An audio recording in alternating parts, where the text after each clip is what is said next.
Tennessee WildCast is live on the air with the latest on hunting, fishing, boating, and all things outdoors. Make welcome your host, drummer and outdoor expert novice, Jason Harmon. Hello, everybody, and welcome to this edition of Tennessee WildCast. And welcome in. We got a great show for you today, and looking forward to it. We got a lot to get in here. We're talking ducks, we're talking dove, we're talking Sandhill cranes. Yeah. I was looking for another D there. Could have called this triple D. Ducks, dove, and cranes, Sandhill cranes. But first we want to talk about some current events. Mr. Don King is co-hosting with me today. I noticed that almost Doug thing. Yeah, right almost there, going there. Almost That's a hard Doug. habit to break. I'm kind of missing Doug Markham. Yeah. He's enjoying retirement, though, from what I hear. Yeah, he's doing good. He's doing good. But so let's hit some current events.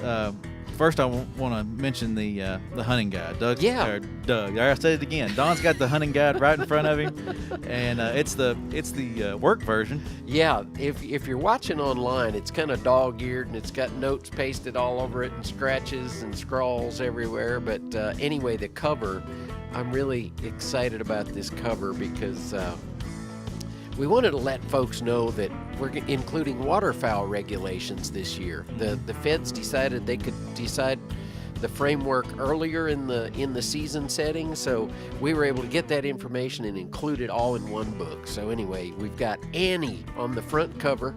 Yep. She's a lab retrieving a mallard right there, and actually she is the family member of Danny Stone. Sadly, she has passed away, but we have her emblazoned on the front cover of our hunting guide coming up. So we're proud to have her there. It's an awesome picture. The water flying everywhere, and she's running through the water. It's pretty cool. So if you're at Walmart or a licensed agent and going to pick up the hunting guide, that's what you're looking for. They should be in there now. Yeah. So, and also tnwildlife.org. It's definitely going to be there. Yes. You've got that option as well. tnwildlife.org. Look for the hunting guide.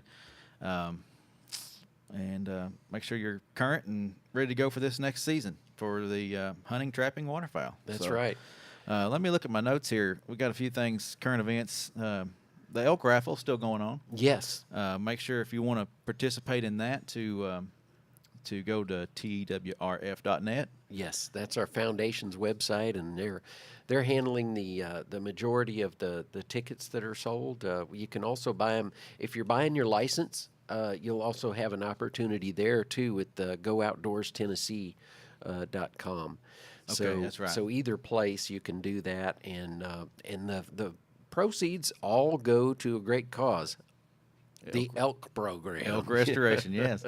And we reintroduced elk in 2000, and that's right. It was a cold morning, as I recall. The elk are doing well. So there's that, and then we're going to be talking about Sandhill crane draw today. Got that on my list, and ducks and doves. So let's go ahead and jump to it, get into it, and we have Mr. Jamie Fedderson with us. I'm going to pan out so we can see him. There he is. How about camera 2? Hey, guys. All right. There we are. All right. So, Jamie, our Migratory Game Bird Program Leader, we're happy to have you, and thanks for taking time out of your day to jump in here with us. No, thanks for having me. First, let's hit Sandhill crane. I tell you what, let's back up. Let's hit the duck first, because that duck draw is going to happen early. It's going to happen this weekend. Yeah, August 4th. Yeah. Yeah. So we've got several management areas around the state that we do hand draws for blind sites. Mm-hmm. Got too many to list here. I think we're trying to get that information up on our website. But you got to be 16 to enter the draw. You can put in your application. Lots of different areas around the state.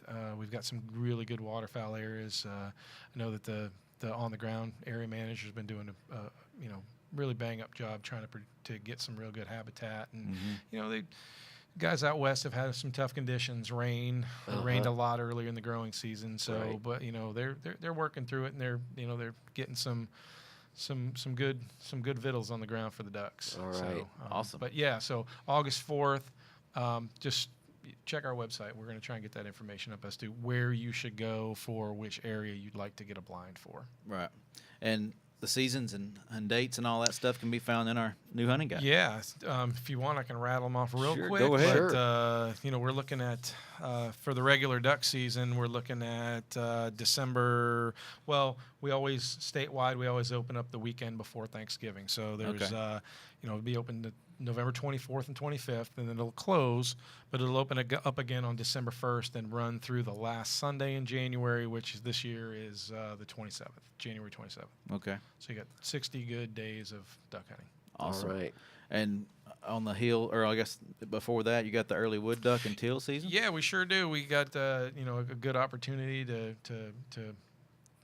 get your duck juices flowing. We've got a short season in September. We got a 5-day wood duck teal season, starts on September 8th, runs through September 12th. And then we got another 4 days after that that's just teal only. So this is another special opportunity that we get from the Fish and Wildlife Service. Lots of blue-winged teal populations are real high, so they've given us an extra 4 days for just teal. So, Good deal. 9 days in September to shoot wood ducks and teal. Also, you've got Canada goose as well. You can shoot Canada geese from September 1st to September 16th.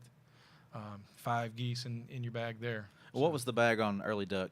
Yeah, You sorry. may have said The daily bag is 6, but Okay. no more than 2 can be wood ducks. Okay. So you 2 wood ducks and 4 teal is the best you can do. Gotcha. Yep. Gotcha. All right. Is that all the information we want to cover on ducks? I think so. Yeah, probably. All right. We got Let's it. move on. Sandhill Crane Sure. draw, the handheld draw, is coming up the next weekend on August the 11th. Yeah. And I know that's a well-attended event, and Yeah. some things have changed there. That's an event that's been growing for sure. First few years we've been issuing tags, 3 tags apiece to about 400 people, and it's been right about 400 people for the first 4 years. Last year jumped up. We had about 570 people show up. Wow. So we had a lot of people go away empty-handed and disappointed. And we found at that point that where we were, the Birchwood Community Center in Birchwood. When I heard about the change of venue, I thought, oh no, I Well, love that Birchwood Center. Yeah, that but- Birchwood Center is great, and the ladies over there that run that place, they're so nice to us, Yeah. and they're so happy for us to come over there and be part of the event. But Then I got to thinking about the parking, and then it all made sense. Yeah, we just kind of outgrew it. Too many people, too many vehicles. It's not a big parking lot, so we really had to look for a new venue. Uh-huh. And I am disappointed for for those nice ladies that run that center, but we just had to. So we're going to be at the Ray County High School in Evansville. The facility should be able to accommodate the parking and the number of people that we expect to get.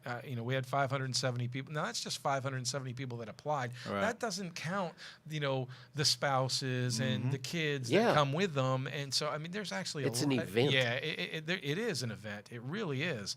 And so we needed something to accommodate more people. And with that, we're actually able to accommodate more hunters. We've Right. got more tags that we can issue. So that's a good thing. We have a total of 1,437 tags that we're going to issue this year. And at 3 tags a hunter, that's 479 hunters are going to get tags. So we're going to give 79 more hunters tags this Great. year at that Awesome. event. And I fully expect that we'll give them all away. That we will issue all of them at Right. that event, just based on the numbers. I fully expect we're going to be above 600 people this year. And if those aren't given away, they fall into the computerized. Yeah, draw, right? yeah. So if on the off chance, the really weird chance that we don't issue all of the The tags, strange chance. Yeah, I really don't think that's going to happen. It's something major, earthquake or floods or something. I don't know. Something keeps them away. I don't know. Maybe Peyton Manning is in town and everybody wants to go see Peyton. But in the off chance that we have tags that we don't issue at the hand draw, we'll put those in the statewide computer draw. Okay. And so last year, that was something new that we started. We have an opportunity to issue more tags to more folks, so we decided to expand it statewide. So last year we had it was the first year that we did statewide. We have some places other than that southeast crane zone where you can harvest cranes. We've got near Hop-In Refuge up in the northwest portion of Tennessee. Oh, okay. Woods Reservoir down by AEDC. I wasn't familiar with those populations, that they were that That many spread out. Yeah, and so we've got populations. They're not nearly as big as what we get over at Hiwassee Refuge or over in Ray and Meigs County, but we do get fair numbers of them. Yeah. So we issued 1,200 tags last year to 1,200 individuals statewide, and it was the information that we got back from people are supposed to return their tags to us, checking in their birds, and then we have a postseason survey, which we need to chat at the end. Yeah. We got some good information about how people were hunting these birds, and we got a lot of information that said a lot of folks head over to the crane zone to use these tags. Well, that's fine because the statewide tags can be used anywhere, including the crane zone. There you go. Now, the crane zone tags can only be used in the crane zone. The ones to hand draw can only be used there. But the statewide ones, anywhere. A lot of people are going there, but we think a lot of that is because they've been hunting there for a while. There are established guide services. People around that area know what they're doing. So when you want to hunt something, what do? You get with folks that know what they're doing. Right. And we think that's why a lot of people were headed that way. A lot of comment that we got also, unsolicited, sort of solicited. We have the little comments line that we always do on every survey. A lot of input was, hey, it would be great if I could get more than one tag. We got a lot of that comment, and we got a lot of feedback. So we're going to accommodate that. Right. This year, we've got 1,274 tags that are going to go into this computer draw, and we're going to let each person that's selected have 2 tags. So 637 people are going to get tagged. Now, that's half the number, about a little more than half the number of people that got them last year.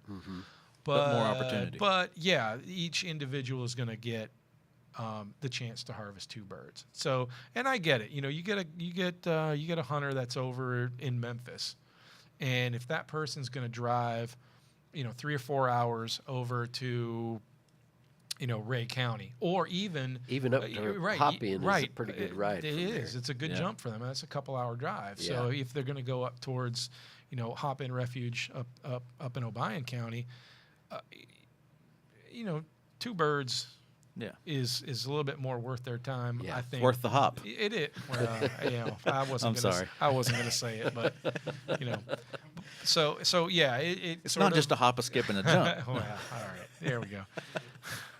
Well, anyway, so we're going to be issuing successful applicants 2 tags, and that'll be good. We're excited to see how that goes. So that drawing, the application period for that starts on September 5th. And you got to get your application in before, I think it's midnight on the 26th of September. Okay. So, Awesome. And then people will be notified shortly after that. So we've covered how many and the number of people, blah, blah, blah, blah. So the test. You got to take a test? Yeah. So everybody who receives a tag has to take an identification test. Just so you don't yeah. accidentally shoot a whooping crane. Well, right. It's to make sure that you know what you should, that you know the difference between a whooping crane and a great blue heron and a sandhill crane. Right. And you got to get 100% on that test. And it's not an easy test, but you can take it as many times as you need to take it to pass it. Mm-hmm. And it's required for you to write your test validation number on your tag in order for your tag to be valid. Uh-huh. So that people can go to our website for that, tnwildlife.org, and just negotiate the Sandhill Crane page, and we've got the identification test link there. But the other big thing too with Sandhill Cranes is we require a postseason survey from everybody. So everybody, regardless of whether they harvest a crane or not, Mm-hmm. if you were issued a tag, you've got to fill out one of these surveys and send it back into us, because knowing that you didn't even hunt is valuable information Right. for us. Oh, yeah. So that's how we get at our effort data, and that's how we figure out things like, can we up the number of tags for folks, or how do we redistribute tags if we need to, things like that. So it's really important for our process, and those surveys are what got more tags going to the crane zone, more tags going statewide, and how the hunters are going to get more tags per hunter by returning these. So people have until, I think it's like 10 days after the season. I think we said February 10th we need to receive these surveys by, and if we don't get them by then, you're disqualified. You're ineligible from participating in any Sandhill crane draw the following year. Okay. Oh, wow. So there's some new information. Yeah, I mean incentive right there. Yeah, I mean we really that's how serious we take the survey. I mean we really need that information. So Well, and it shows how serious we are about getting information back from the public. Yeah. I mean, we do want to know and get your ideas and your thoughts, and we take surveys and have comment periods for all the different kinds of seasons, Right. fishing, hunting, whatever. So And that was great that you guys listened to the hunters and were able to work it out so that you could accommodate what they were asking for. Yeah, sure. I mean, and we wouldn't have been able to do that, or we would have had a much harder time justifying that, I think, if we didn't have that survey data. Yeah. So it's really, that's really a major importance for us to get that, and a real benefit to the hunters, Right. by providing that information to us. So they really gave it to themselves by providing the information. So awesome. Good on them. Well, let's see. Following up, not too far behind August the 11th and the Sandhill crane stuff is September 1st. Dove season starts. yeah, that's I've come to learn that's a grand holiday. It's a that's big a deal. grand holiday in Tennessee. It's almost as much big as the first opening day of the ball season. Right. I mean, I've heard that there are school districts that close down on Why not? on September. Well, they're not going to need to this year because September 1st is on a Saturday. That's what I was going to say. Yeah. So this year, September. Sorry, kids, They're you're going to have clear to. this You've year. got a full week of school. You're that going to week. school. But yeah, so September 1st at noon is when the dove season starts, and we'll have many of our WMAs will have fields ready to go. I know that there are lots of sunflowers that got planted this year. We were fortunate enough to work with Ducks Unlimited this year, and they got us, I think we got about 120 bags of sunflower seeds that didn't cost us any money. They were donated to Ducks Unlimited. Ducks Unlimited got them to us. We got them to the management areas. So I know that there's plenty of management areas that have sunflowers right Awesome. now. And been talking with the guys in the field, and they say their fields are looking pretty good. And if you want to go see those sunflowers, right now's a good time to go check out the sunflowers before they because I think doves they're get on 'em. right. They're just about, most of them are probably just about blossomed out, or maybe might be right past it. I know mine at home have just reached that point where the head is lopping over and the birds are starting to get on it. So, yeah, the fields are still looking pretty right now, but. So look, we'll have that information on our website as soon as we can. We're working with the WMA folks to get that information up there. We also do. We have a program where we lease some hunting access with private landowners, and so we have staff that goes around, and if they see somebody's got a nice harvested grain field, like a corn field or a sunflower field or something else that looks like it's going to hold a decent amount of doves, we'll approach that landowner, or that landowner can approach us, and we'll lease them. We'll pay them for access on their property for 3 to 5 days right at the beginning of September, opening day, and then usually it's like opening day and a couple of other days, or throughout the next week and weekend. So right now, I think we're currently leasing at a rate of about $75 an acre, up to 40 acres. We'll only pay regardless whether the field is 100 acres or 40 acres. The most we're going to pay for is 40 acres, so $75 an acre. And then if the landowner top sows that field with winter wheat, we'll throw another $15 per acre on top. So, wow. So a landowner could be reimbursed like up to $3,600 for allowing us to have dove hunts on their piece of property, for 5 days. And a lot of times those leases are last minute, aren't they? Yeah. 11th hour. So Yeah, because we want to lease fields that good are fields. that's it. We want to lease good fields. We want to lease fields that have got good habitat, but birds are using Right.